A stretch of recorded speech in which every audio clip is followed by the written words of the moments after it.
The doors to the lab burst open as 𝐾𝐸 went inside. Scientists hovered anxiously over their consoles, their movements frantic. Robert stood rigidly at the center, his usual composure replaced by a pale, desperate anxiety. You authorized his entry? No protocols, no oversights? We didn't have time. He should have returned by now. Should have been? 𝐾𝐸 repeated sharply, his anger boiling dangerously close to the surface. You knew the risks, Robert. I saw him in the hallway, looking like a broken hologram. And you're telling me this was worth it?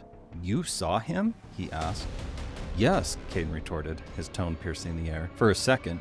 He wasn't solid, Robert. Barely there. Robert exchanged a worried glance with one of the scientists at the console. That's not possible, he muttered, more to himself than to anyone else. He should have been locked in the containment field until full reintegration. But he's not, 𝐾𝐸 interrupted. His voice rose with his temper. You gambled with his life, and now you've lost control. What did you think was going to happen? Before Robert could formulate a response, deep drone filled the room, vibrating in their bones. What's happening? One of the scientists asked as he edged away from the console. The atmosphere was charged.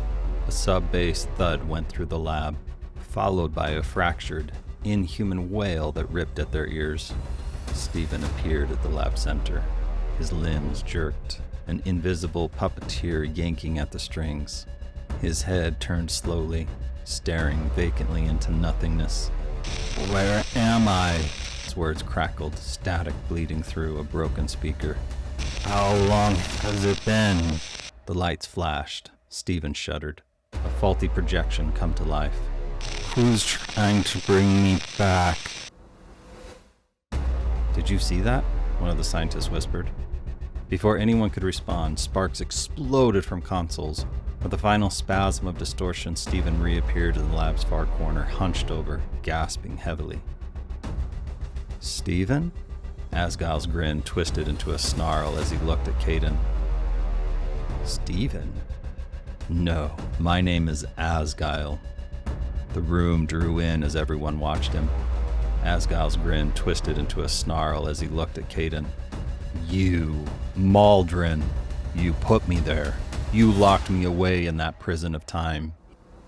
Robert slashed a hand toward the gurney. Sedate him.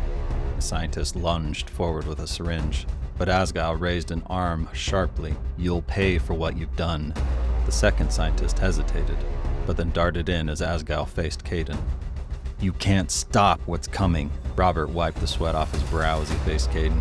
Go home. 𝐾𝐸 glared at him. You're not seriously telling me to walk away after that. I'll explain everything in the morning. Right now, we need to contain this and you need to leave. 𝐾𝐸 hesitated. Without another word, he walked out, though his mind refused to quiet.